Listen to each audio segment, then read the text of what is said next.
One's calls. So why are you like this? My word!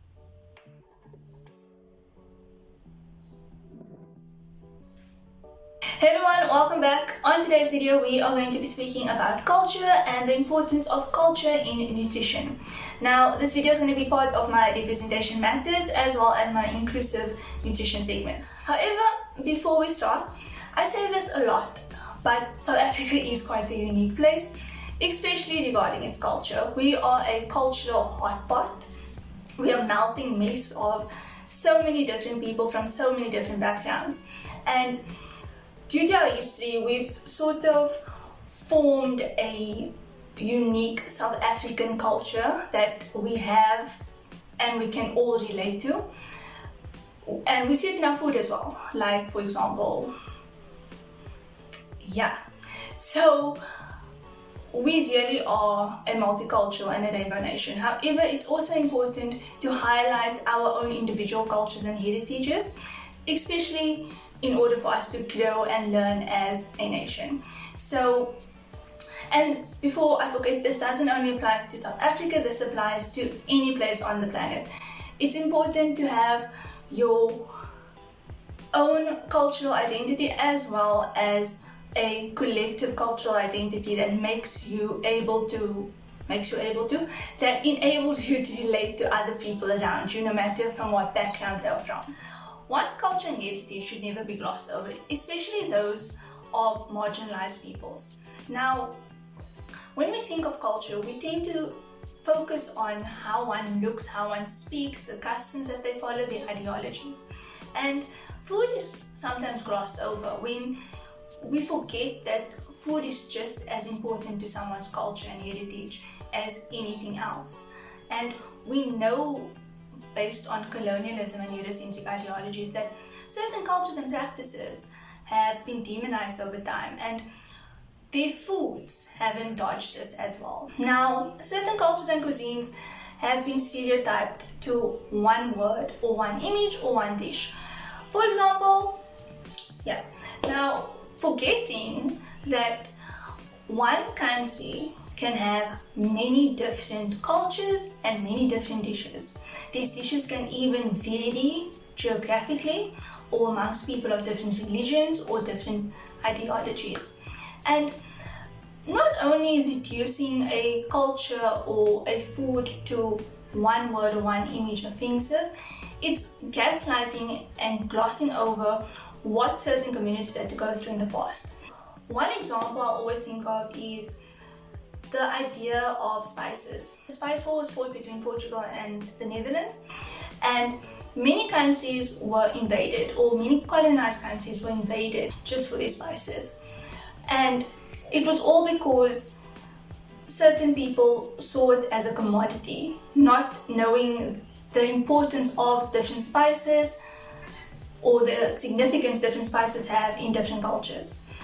And if we zoom now to the 21st century, the meme going around of people finding bay leaves in their food and complaining that there's leaves in their food, and all I could think of was, do they realize herbs are technically just leaves?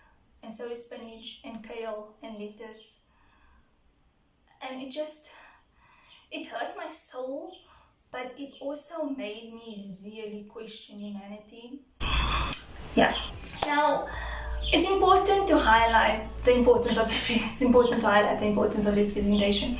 It's important to speak about representation in culture. We have the demonization of cultures, yet as soon as a Western or European person comes across said culture or said dish, then it's put onto a pedestal.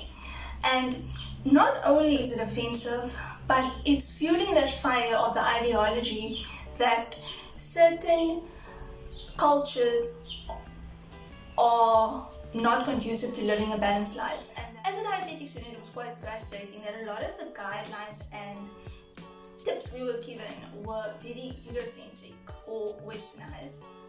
And not only does it make you feel isolated, but it also prevents others from learning how to interact with different communities and to give appropriate advice to different communities.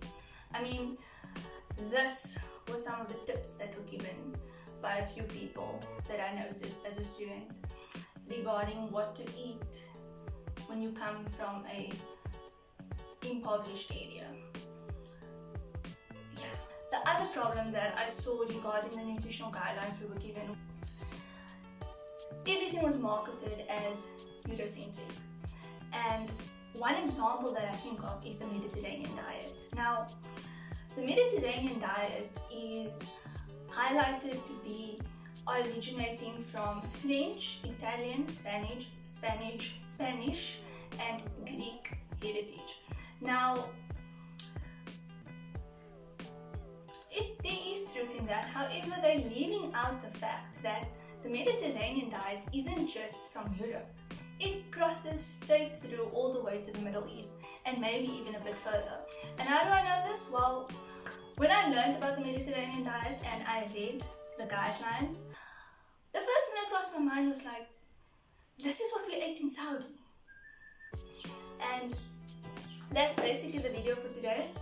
I hope I got you thinking. I hope I got you thinking about why representation in food is so important, as well as why we should respect one another's cultures. Until next time, don't forget to like, comment, subscribe, click the notification bell, and follow me on Instagram. As usual, thank you so much for watching.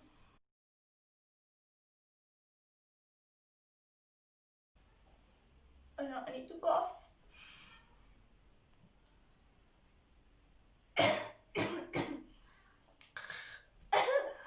Oh, out there in the world, sorry. What the hell's wrong with me today? Let's try it again, blah. So much noise today. People just talk quiet. Or certain, I can't get to the word now, or certain, fuck, can't get to the word. No cursing. Now, speak.